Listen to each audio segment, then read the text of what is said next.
We are 8 weeks away from the first set of deadlines for round one MBA applications. So, what should you, as the applicant, do between now and September when you submit your applications? How can you maximize your time so that you present both the most authentic and the best version of yourselves to the school? Hi, I'm Anju Goyala. I'm a senior consultant, MBA admissions at the Red Pen. Before we plunge into today's topic, let me quickly walk you through who we are. So, we are the Red Pen, we are admissions consultants, and we offer a whole gamut of services. There is early advising for candidates who are a few years away from the actual application year. Uh, we have undergraduate, postgraduate, and MBA admissions advising, along with boarding and day school admissions advising. We also offer career counseling. The Red Pen has 14 years of experience in education counseling. Uh, we have helped 1,000 admits. We've got 1,000 admits to top universities across the board, across the globe, and we have helped 6,000 plus applicants. We have a team of 100 plus members across 9 nationalities who are located all over the world, and we have several professional affiliations. For MBA, the most important is AGAC, which is the Association of International Graduate Admissions Consultants. Through this membership, we get direct access to admissions officers of all major business schools on the globe. So we are in the first week of July, and we have about 2 months before you submit your round one applications. These are the components that go into building your application, and here are some milestones. I'm going to discuss these in detail going forward. The MBA application is an exhaustive process. There are several considerations that you need to be cognizant of when you start the process. So, what do admissions officers look at when they evaluate your profile? At the basic level, they look at your GPA, undergrad GPA, and your standardized test scores, that is your GMAT and GRE. These demonstrate your academic potential and your ability to take the academic rigor of the MBA program. Then they will look at your work experience. At the point of application, ideally, you should have at least 3 years of work experience. They're going to look at the industry where you work, the function that you're involved in, the kind of work that you do, what is the impact that you've created through your contribution, the kind of teams that you've led, the collaborations that you've driven, if you have any kind of international experience, and whether you've developed a perspective, a mature perspective that you are going to bring into the class and community at business school. Goals are an intrinsic part of the application and very critical to the application. Schools look at your short and long-term goals very closely. They want to know where you've come from and where you're headed. Short-term goals are critical because schools want to make sure that they are linked with what you've been doing so far and how you're going to build on them to achieve your long-term goals. Demonstrated leadership now. Business schools are developing future leaders. So they want to, through demonstrated leadership, they want to evaluate your potential as a leader in the future. Extracurricular activities round off your personality. They tell the admissions officers a little more about you outside your work. And the last thing and the most important thing that they look for is your fit. They want to ensure that you are the right fit for their school, their culture, their ethos, their program, and also that they have the right resources to help you achieve your stated goals. They also want to see if you are an engaged community citizen and you will contribute to the class and community at business school. Let's look at all the focus areas. What is it? What are the different components that go into building a strong application? So I'm going to discuss 12 areas here, and we're going to talk about the kind of perspective that you need to bring when you start the application process. The resume. The resume is the first document that admissions officers look at, when you submit an application. Now, the first impression should make a good impression. Okay, it's probably not the last, but you need to make a good impression with your resume. I look at the resume as the highlights, 30-minute highlights of a one-day cricket match or a football match or a tennis match. So what happens when you see the highlights? You don't get a minute-by-minute account of what happened during the match, but just the most important events that took place. Now, that is how you need to approach your resume. Your resume cannot talk about everything that you've done and achieved. Typically, a business resume, a business school resume is no longer than one page, and it covers three main areas: your work experience, your education, and additional information that can pertain to your extracurriculars, your leadership initiatives, and any kind of social commitments that you might have. So real estate on the resume is very, very precious. You need to use it prudently. You probably have just half a page to talk about, uh, your work experience. Now, you need to pick the most important parts of your work to plug into the resume. When I say the most important parts, I'm sure you're wondering, how do we figure out what is important? Look at the scale, the size, and complexity of the projects that you have undertaken. Look at the kind of contribution that you have made and how that contribution has created impact either for the organization or for the demographic that they serve. Try and quantify outcomes and achievements wherever possible. That is important. Now, a lot of candidates come and tell me, I can't quantify the impact of my work. I don't know what impact I've created.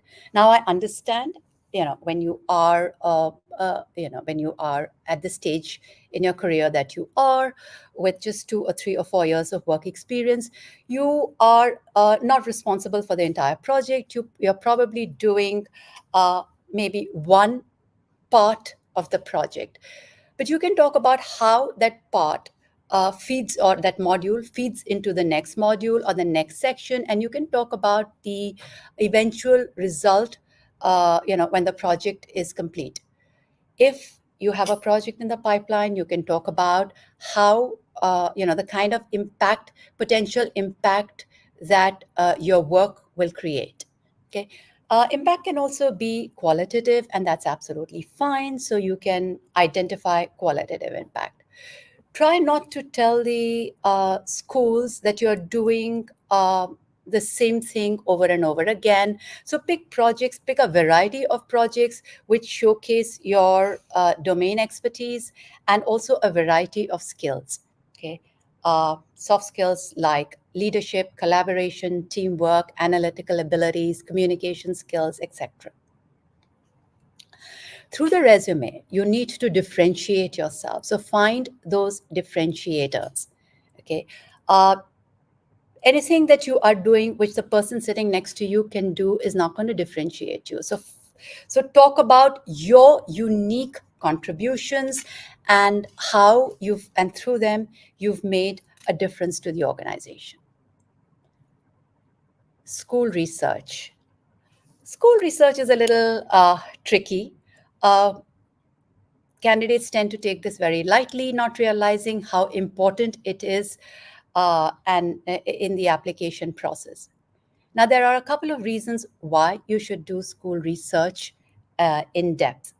One, to understand the school, its offerings, its resources, and how it can help you achieve your goals.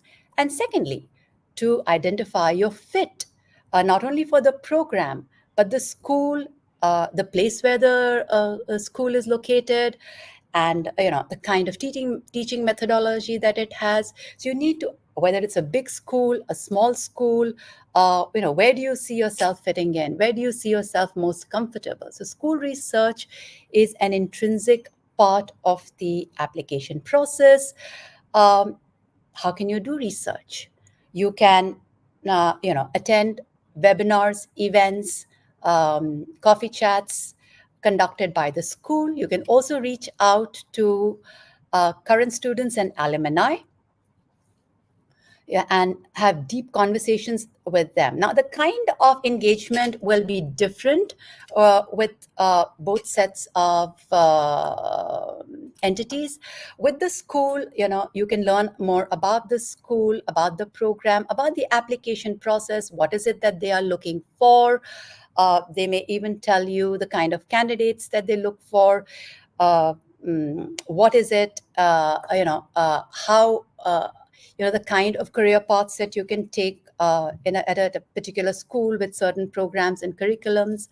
On the other hand, when you engage with current students and alumni, they can tell you about their experiences at a particular school, the resources that the school has. And the resources could mean classes, courses, experiential learning opportunities, corporate treks, uh, different events, networking events, all of which, will help you move towards your goals. They can also help you refine your goals, and they can also talk to you about post MBA career paths. So school research is important, and you should start researching schools as soon as you've decided, that you're going to apply to business school. Initially, you should research a long list of schools, and once you've identified the schools that you're going to apply to, go deeper into your research for those schools. Let me just give you an example. We have, and I'll tell you where school research comes into play. The why school essay, why a particular school essay will require you to know the school and its program really well. We had a candidate who applied to Columbia Business School. She attended a lot of events. She connected with a lot of current students, alumni, professors at Columbia, and this was reflected in her application and the depth of her application. And she is currently graduating this year from Columbia Business School. Let's move on to goals. As I mentioned earlier, goals are a critical part of the application. Schools look at your goals very closely, especially your post MBA short term goals. Now, your short term goals need to be linked to what you have been doing at the workplace so far and should be a stepping stone to your long term goals. Now, schools understand that your long term goals could be a moving goalpost. Nobody really knows what's going to happen, 5, 7, 10 years down the line.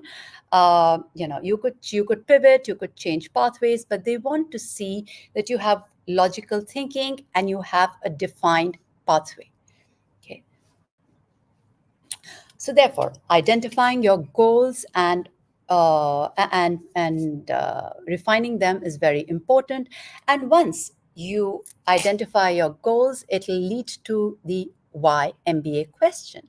Now, you will have to then think about why is it that you need to do an MBA to achieve these goals. So that'll lead you to identifying certain gaps in your knowledge and skill set that you need to bridge or hone uh, to be able to achieve your short and long term goals. And that feeds into the rationale for doing an MBA. Extracurricular activities. As mentioned earlier, extracurriculars, tell the school who you are outside of work. What are you passionate about? What drives you, outside the workplace? What is it that you like to do? What are your hobbies? What are your interests? How do you contribute to the community? So You can use extracurriculars in different ways. Extracurriculars can be used to highlight certain skill sets, specifically leadership outside the workplace, teamwork, collaboration, result orientation. You can also use your extracurriculars. You can also to demonstrate that you will be a future engaged community citizen at the business school. Uh, you can engage with various clubs and be involved in certain activities pertaining to your extracurriculars and contribute towards them. Another thing that you could do with your extracurriculars is to use them, and you can demonstrate that you've done that in the past, and you will use them in the future in business school to kind of promote bonding and a sense of camaraderie. Things like being involved in, let's say, the adventure club, organizing treks or organizing hikes, which will bring people together, help with bonding and better teamwork. Standardized tests. Tricky area. By now, you should have your standardized test score under your belt.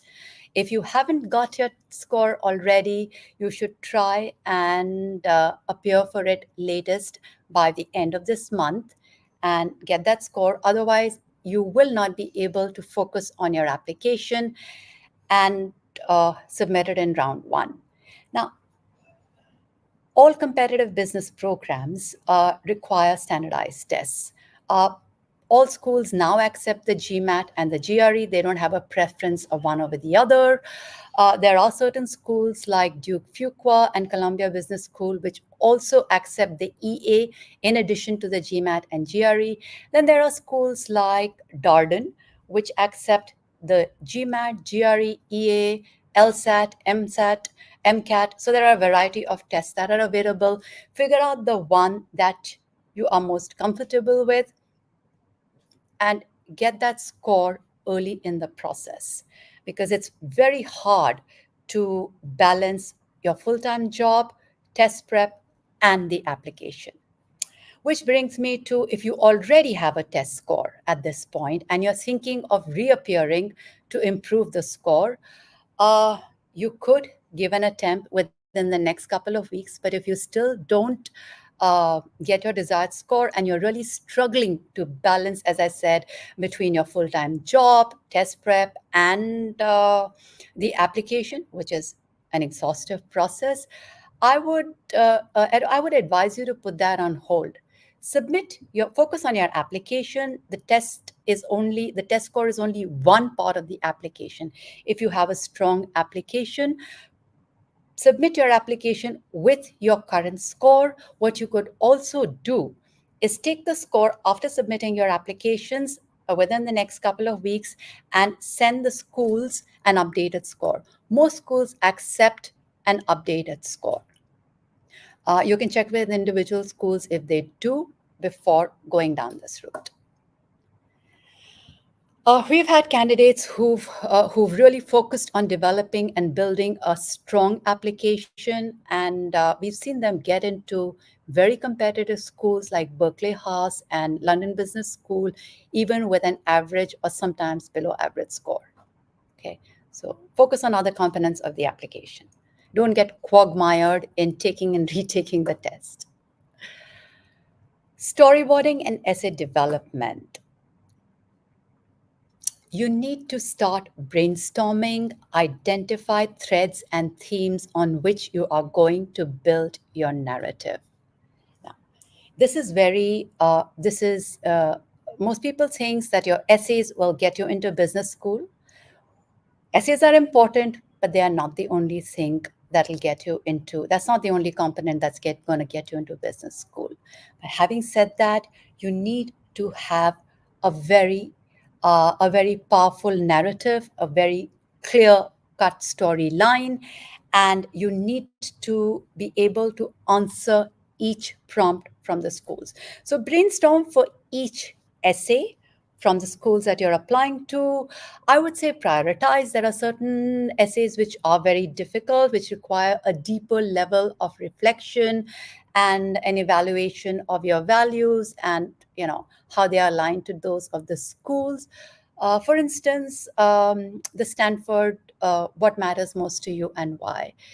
It's a difficult essay, requires very deep reflection. So start early if you are planning to apply to Stanford GSP in round one.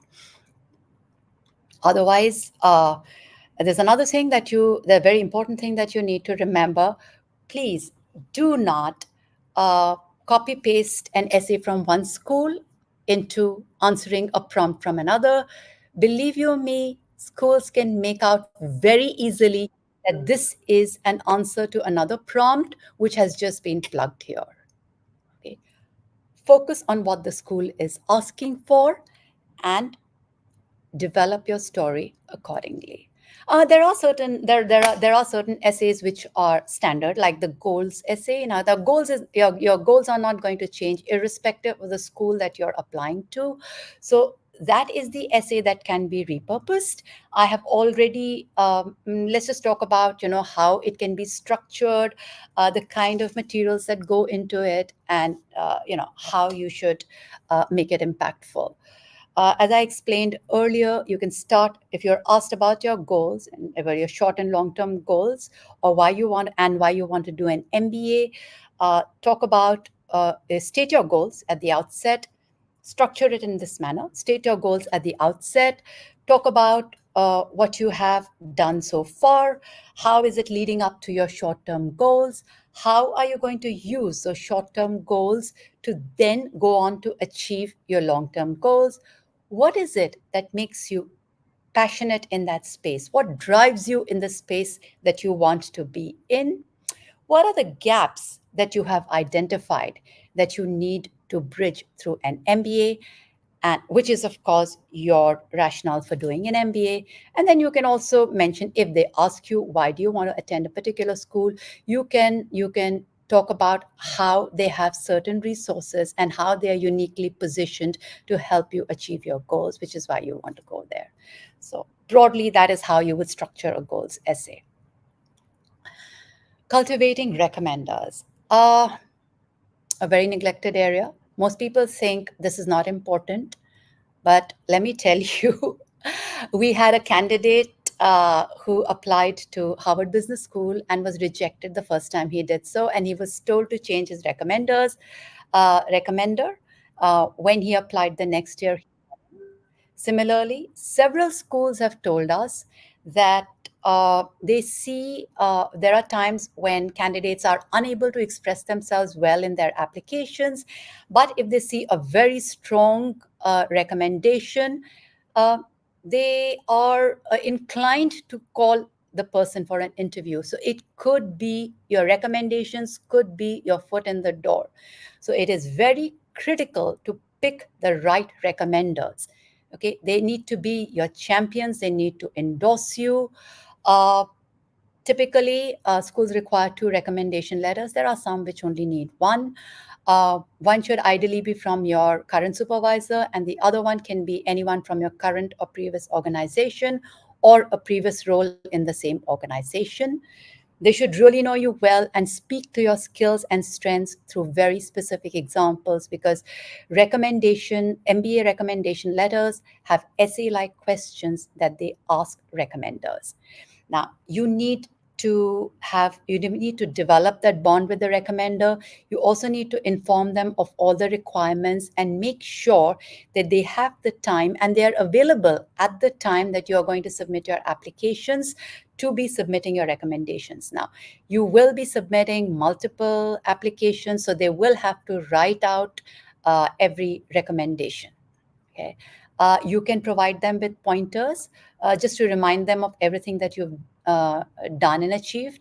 And that's perfectly fine, because very often supervisors are overlooking a large number of people, and they can't remember everything that everybody has done or how they've contributed.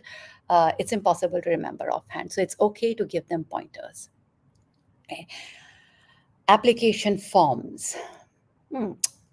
I can do this on the last day, can I not? No, and absolutely not.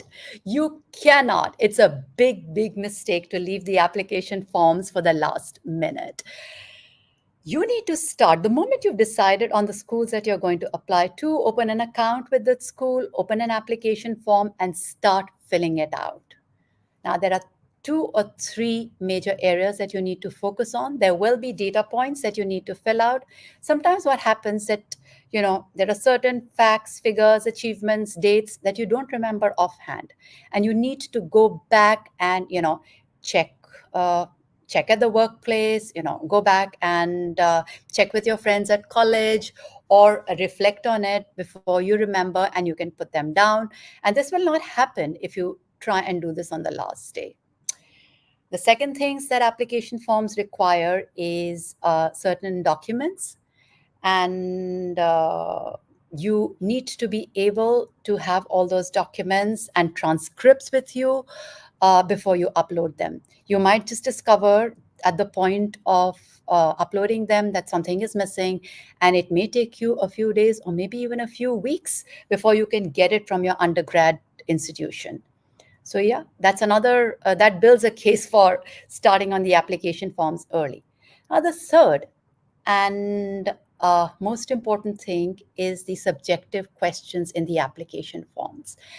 Now, a lot of forms have subjective questions. For instance, LBS has almost 5 to 6 essay-like questions. Stanford has 2 or 3 long essay, subjective questions in the form. Similarly, HBS has some embedded questions. What do I mean by embedded questions? So what happens is only when you fill out certain data points, those questions pop up. So in the employment section, they will ask you about where you're working or where you worked, the dates, your salaries, designations. And then when you fill those out, there are questions that pop up about your biggest achievement at that job, your biggest failure, your biggest challenge. And if you're not aware of those, it can throw you off gear at the last minute. Now, remember, you cannot cut and copy paste from your essays, to answer the prompts on your application form. Business schools do not want to say the same thing in two different components of the application. The idea of having two different sets of questions in the form of essay questions and subjective questions is to get to know different things about you through these two components. So you cannot do that. Some questions, essay-like questions, may require reflection. They may require you to put in a lot of thought and effort in writing them. And this cannot happen if you're doing this on the last day or the penultimate day. Okay, so a good case. Also, you need to look at your essays and the subjective questions on the form simultaneously to ensure that there is not too much overlap, that the admissions committee is learning something new about you from every part of the application. Work experience. At the point of application, as mentioned earlier, you have at least 3 years of work experience. You are now ready to upskill yourself, for which you're going to business school, and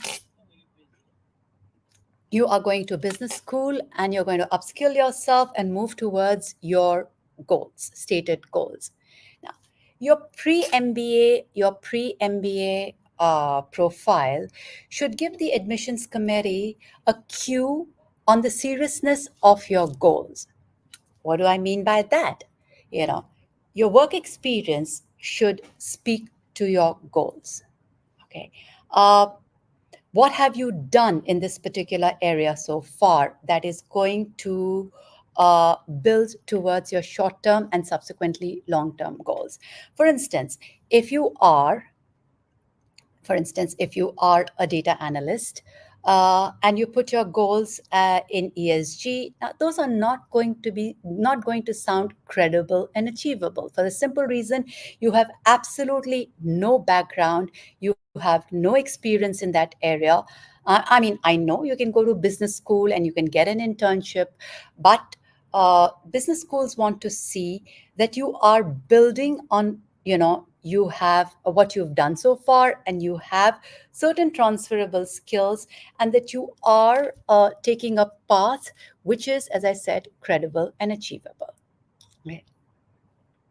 So at this point, what should you be doing? You should look at completing work, which is, where you feel all the projects and assignments where you feel, which are going to be impactful. You should, if you feel there are gaps that you need to bridge in terms of you need to show certain skill sets. Uh, let's say you want to demonstrate your communication skill and you want to take an assignment that will do that, or you want to show your analytical abilities at this point which have not been adequately demonstrated elsewhere. Take up those projects or complete those projects over the next 2 months. Additional certifications. Uh, there are two kinds of certificates that you can aim for. One, subject matter expertise, to shore up your knowledge in your domain area, and show the schools that you have intellectual curiosity. You're constantly upskilling and upgrading yourself.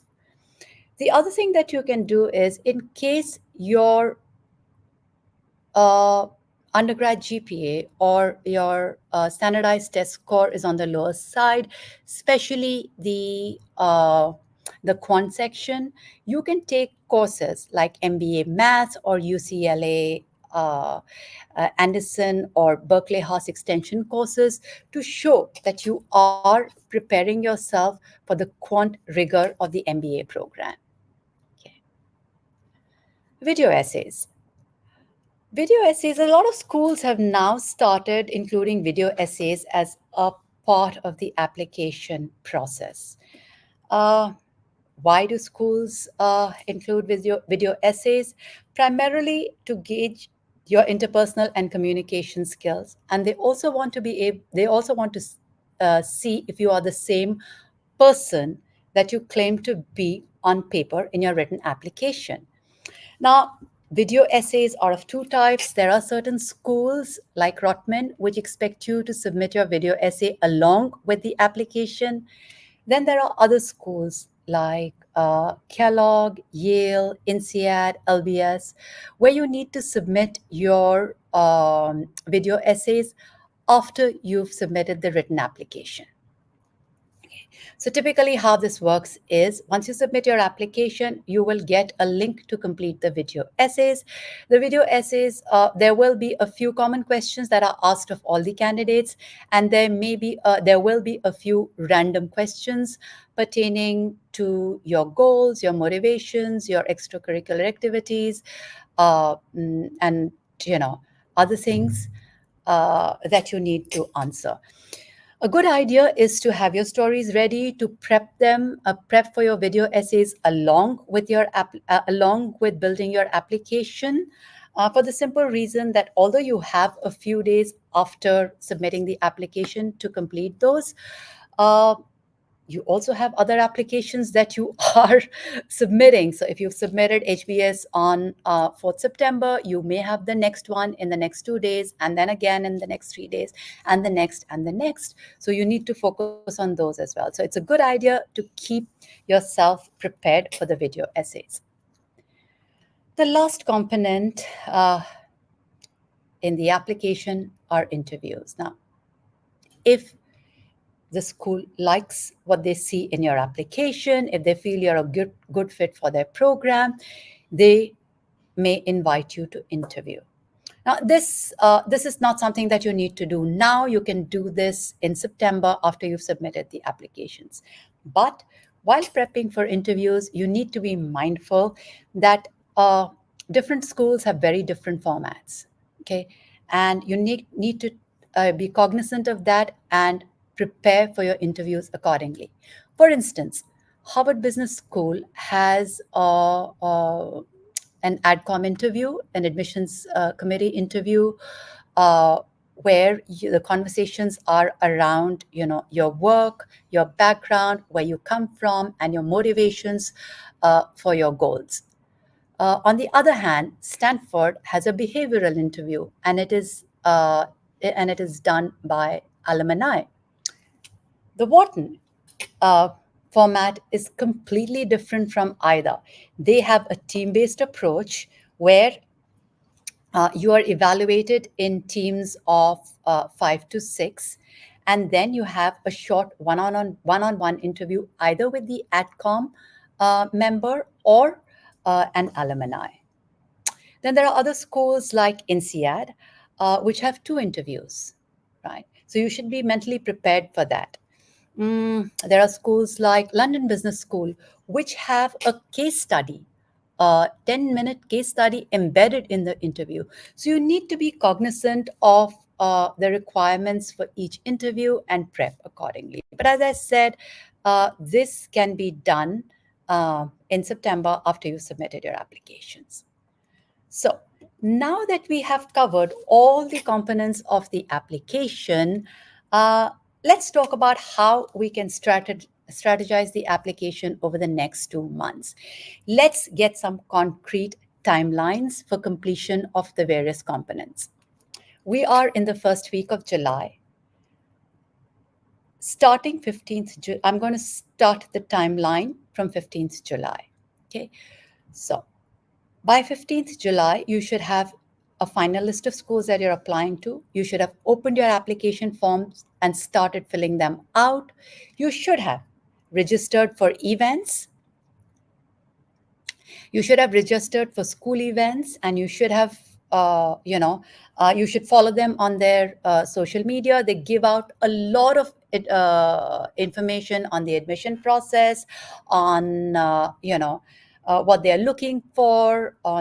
They may even give you a tour of the school. They may give you specific instructions on how to handle different parts of different components of the application. So follow them on social media. Build your network through personal and professional connections. Reflect on your work profile. As I said earlier, if there are any gaps that you need to bridge, now is the time to do that, because you still have about 5 to 6 weeks before submission, 7 weeks before submission. By 31st July, that is the end of this month, you definitely need to have that test score under your belt.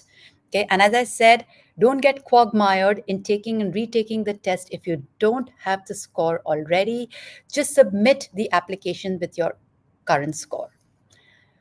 You should have brainstormed, you should have built a narrative, and you should have started writing your essays and gone through several iterations.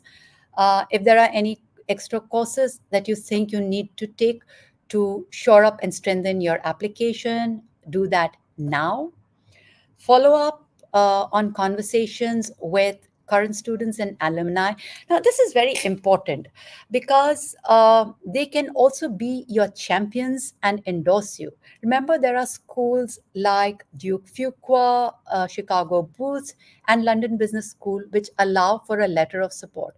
So if you build a very good rapport with an alumni who understands where you're coming from and where you're headed professionally, your motivations for your professional goals, and understands your profile, he or she might be willing to give you a letter of support. So cultivate those relationships, deepen those conversations.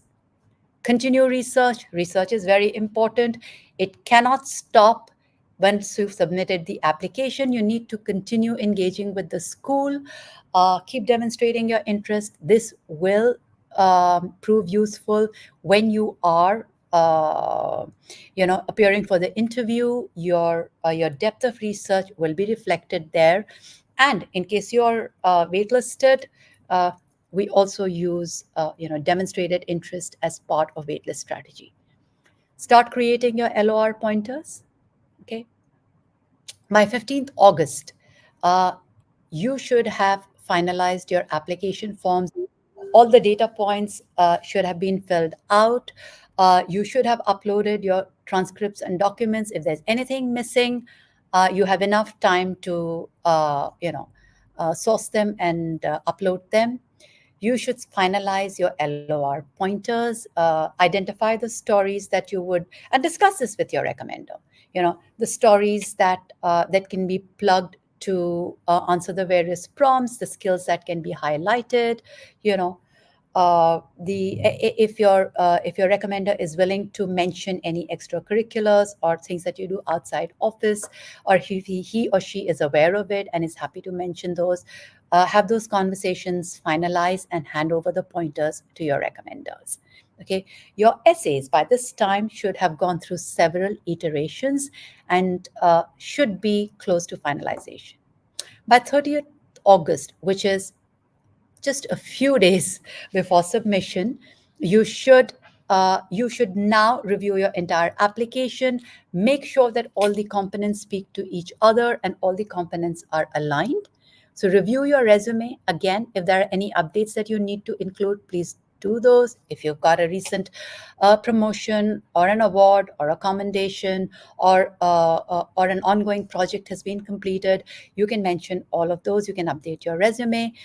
Check in with your recommenders. Ensure start sending them the links to fill out the recommendations. Because remember, without the recommendations, your application will be deemed incomplete and not considered. So you need to make sure that your recommendations are submitted before or by the deadline. Review your essays. Make sure that they address the prompt, they are within the word count, and they include deep reflections. They come from a place of research and they speak to your goals. Complete your video scripts, keep them ready. Complete any additional courses or initiatives that you might have undertaken.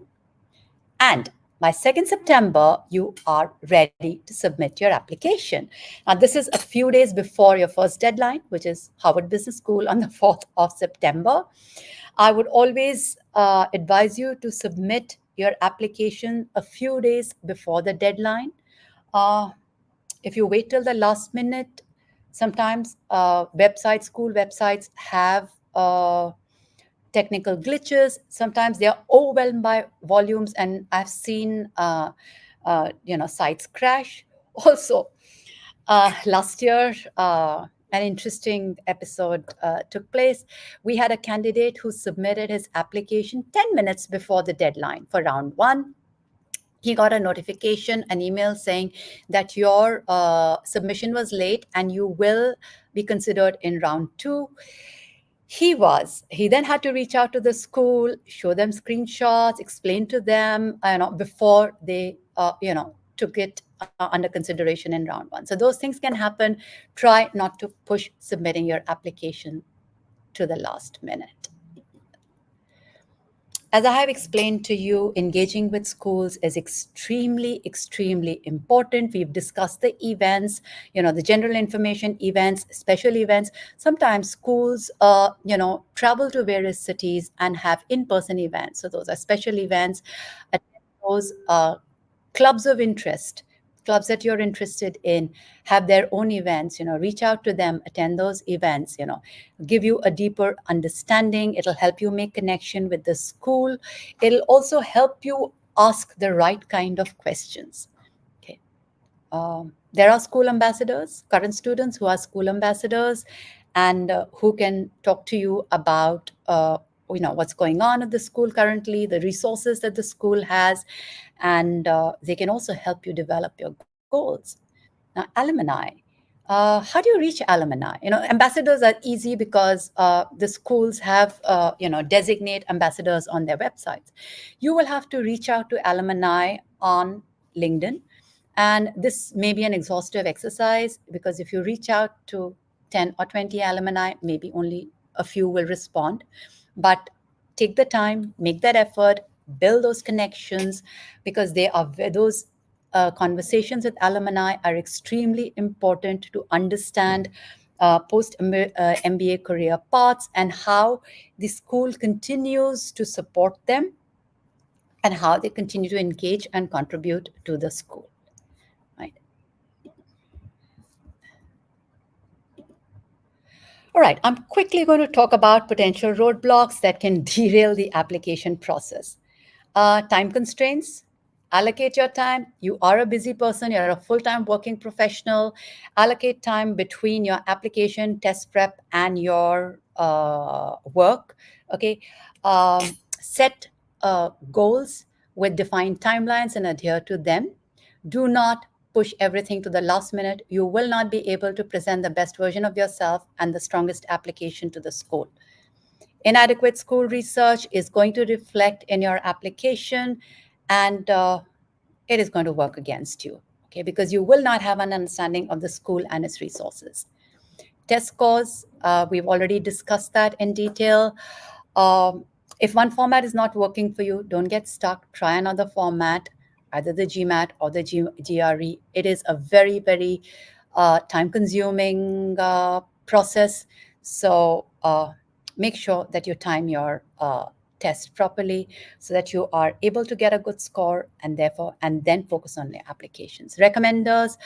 Uh, as I mentioned earlier, you need to make sure that your recommenders are committed to submitting multiple recommendations, and they have the time for it, and they want to make the time for it, and they're available at the time that you need them. If that is not the case, you may need to look at another set of recommenders. Certain etiquette that you should follow while engaging with schools and representatives. Keep your camera on, wear business formal, ask pointed, focused questions. Okay, demonstrate interest. Show the school that you've been researching, you've been researching through various resources, and you are actually passionate about attending the school and that program. The one thing that most candidates forget is to express gratitude. After attending an event or a webinar or engaging with an alumni or current student, remember to send them emails thanking them, okay, for the event or for the conversations that they've had with you, and highlight key takeaways from that engagement or conversation. Be respectful, be mindful that people are taking the time to speak to you. They are conducting these events across time zones. Be very respectful in your interactions with uh, either the school admissions committee members or alumni and ex students or current students. Any engagement that you have, you should be able to demonstrate that you are an engaged community citizen and you are going to bring, uh, you know, a lot to the school. You will contribute to the school as much as you will take away from it. So that brings us to the end of this session. There is a QR code here that you can scan if you want to book an appointment with us for a free conversation, for a free profile evaluation. I see there are there are quite a few questions. All right. I am going to take the questions now. Big Mike has asked, recently the percentiles for GRE have changed. 162 last year was the 81st percentile, but now it is 60th. How important are percentiles? Wharton's average is 162. So here's the thing, the new GRE format, this is the first year that schools will be accepting the GMAT focus and the the new GRE edition. We will have to see how schools are evaluating you, but the parameters remain the same, that your quant scores need to be on the higher end of the percentile. In terms of the GMAT focus edition, it should be around 90 to 95% for percentile for Indian applicants. For the GRE, at least 80 to 85 percentile. So that is how you should look at it, Mike. The percentiles for quant have decreased dramatically on the GRE. Now, that is something that that's a question that you should actually ask the schools during your engagement with them. Okay, how is it that they are looking at the new GMAT and GRE? We have no historical data to fall back on. So in your interactions with the schools, please do ask them this question.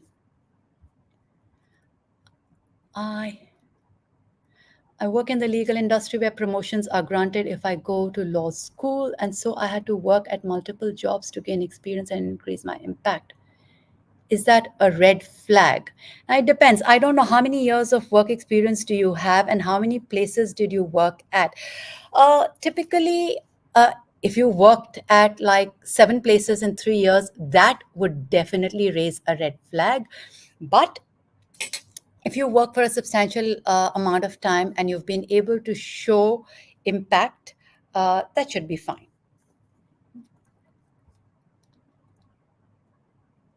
How important is it to have current students write a support letter on behalf of the candidate in the admissions office?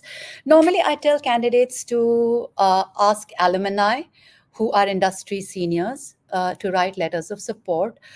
You can have current students write you a letter of support, but they should really know you well. And the letter of support has to be very meaningful and highlight very specific skills and strengths and speak to the ethos of the school.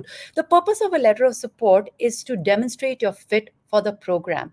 Now, here's the thing: you are, an alumni has been a part of the school, or a current student is a part of the school, so they know the school well and they know you. So they are in that position to demonstrate your fit, and that is the main purpose of a letter of support.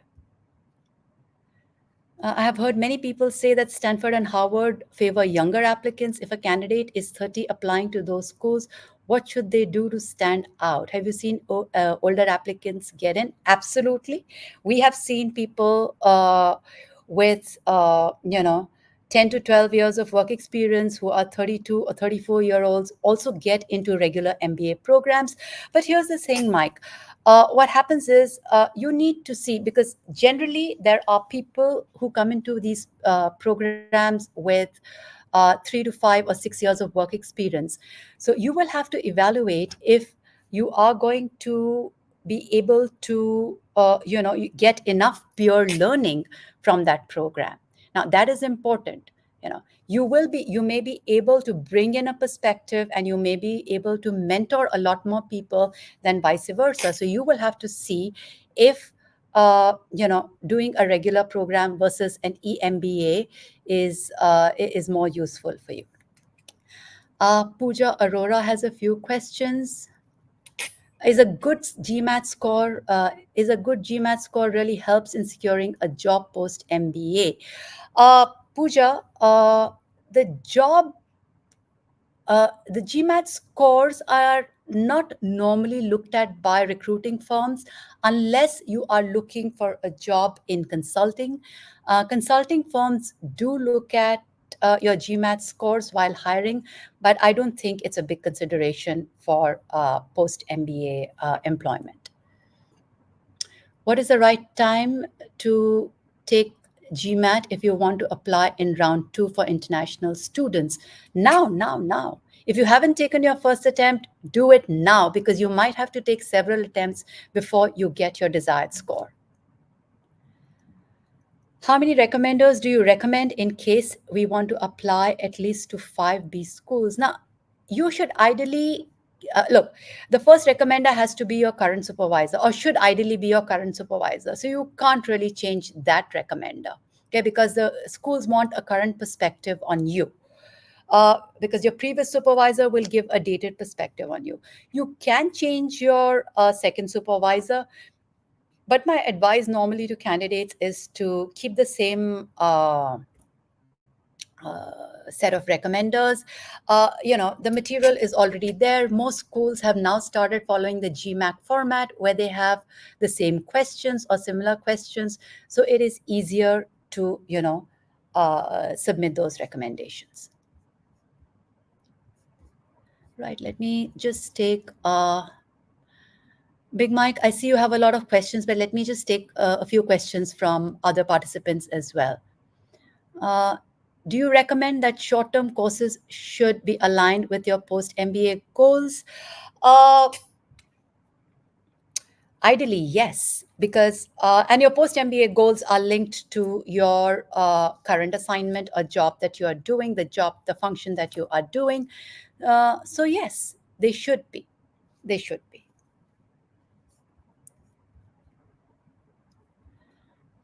Cliff is asking which MBA schools have the earliest submission deadlines.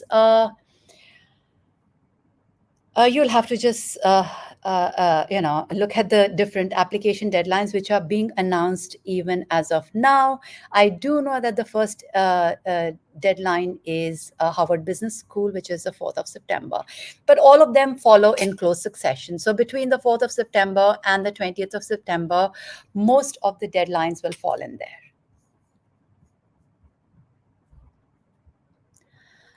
What is the highest age border for business schools for MBA programs? Or do you mean, Vera, are you asking the age bar? There really is no age bar for business school. But as I was explaining to Mike earlier, you need to see the value that you're going to get from that program if you go into the program with 10 or 12 or 15 years of experience.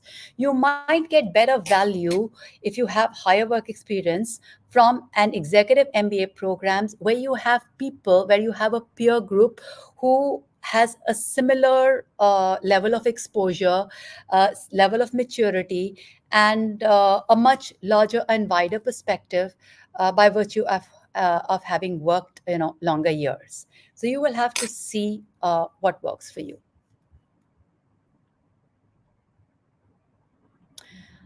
Cliff is asking, how can the red pen help me during the application process? We provide end-to-end application support, Cliff. We do everything, which includes everything. We help you with every component of your application, including your resumes, the subjective questions on the application forms, your essays, your interview prep, your recommendation strategy, everything. We help you. We have end-to-end services. uh, Krishna Singh has asked, for Indian applicants, is working for family business alongside your regular work looked down upon? Not really, Krishna. I mean, I don't think you're discriminated on the basis of that, but you need to be sure that the school is that your employer, your full-time employer, is okay with it. Okay. It cannot be done behind their back. There are certain companies which do not allow their employees to work outside, even if it is their own family business. But if that is okay by your employer, it's perfectly fine if you're doing that. You're not penalized for that.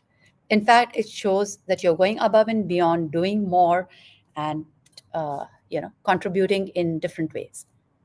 Do business schools consider 2 years of experience valuable with more than average achievements?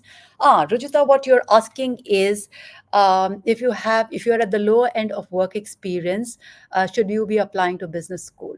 So here's the thing: we have seen people with 2.5 years of work experience get into business schools. There are certain business schools which are open to looking, like NYU Stern and Cornell Johnson, which are open to looking at candidates with slightly lower work experience, but you have to have a very strong work profile, and and you have to be a very high achiever. Okay. But you also will need to answer questions like, why do you want to do an MBA at this point and not wait for another couple of years? Why do you need it now? Okay, why do you need to go to business school? Sharvani Surya Prakash is asking, how many colleges do we generally apply for? Is it recommended to apply to 10 colleges? 10 colleges is a lot for business schools. You may apply to 10 colleges across 2 rounds, but it is not possible to do 10 schools in one cycle unless you start working for round one in January. Okay. It is prudent to split your schools between 2 rounds. Okay, round one and round two, you can decide that you will do one dream school and a target and a couple of safety schools in round one, and the balance in round two. It's always good when you have an admit in round one. It gives you more confidence. It prevents you from second guessing yourself. If you get all rejects in round one, it is very demoralizing. So strategize to apply to a few schools in round one, and once you have an admit, it gives you a lot more confidence. You come from a place of confidence. Mm, what is a reasonable number of schools? As I said, Cliff, it depends on when you're starting off in the cycle. If you start in January for the September intake, for the September submission dates, you could do 7, 8 schools. But if you are starting now in July, I would look at 3 schools. You know, as a practical number, unless you have a lot of time to commit to your application. Uh, would you, Vera is asking, would you recommend Oxford Side Business School for MBA? Absolutely. It is an amazing program. And the added advantage is that it is a 1 year program. So if you really, it'll reduce your cost by half. And if you don't want to be away from the workplace for 2 years, yeah, that serves your purpose as well. Uh, when do round 1 and 2 generally take place? Sharwani, round 1 applications go in September and October, depending from from school to school. But most deadlines are in September. Round 2 deadlines are in January. Anish is asking, I have 1 year of experience. I want to apply for management schools. Anish, with 1 year of experience, it is a little difficult. We will have to evaluate your profile. You could apply for the Young Leaders Program at ISB. They allow for candidates with less than 2 years of work experience to apply and then complete 2 years of work experience and join business school. Otherwise, we'll have to evaluate your profile, reach out to us, and we'll talk to you. Right. How much time on average are application forms open for any business school? Well, business school forms are open from the day they are open, which is normally in June or July, and they remain open till the end of the application cycle, just the 24-25 cycle, right up to the number of rounds that they have. So there are schools which have round 1, round 2, round 3, round 4, round 5 as well, but the later rounds are not really for international students. Chinmay is asking, does ISB consider experience if one has a family business experience? Family business is considered, working with the family business is considered experience, Chinmay.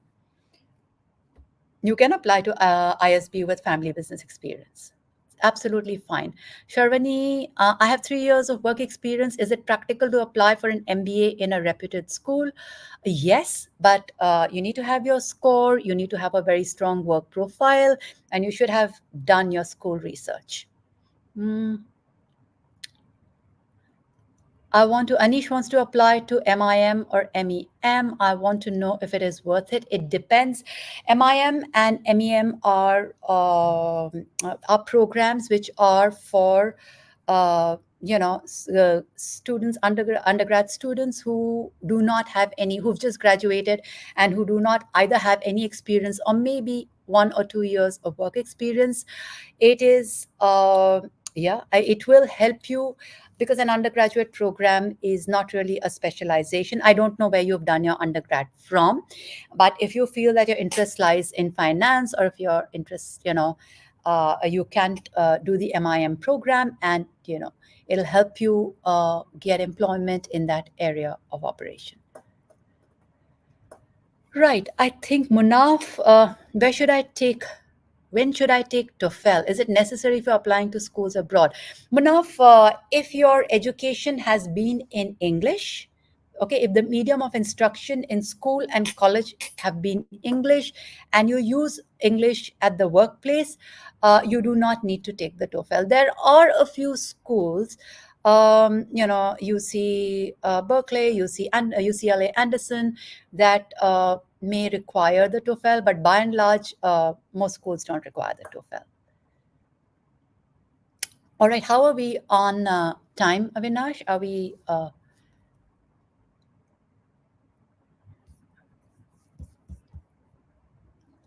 Abhijit, are we okay? Let me just ask him. We have overshot on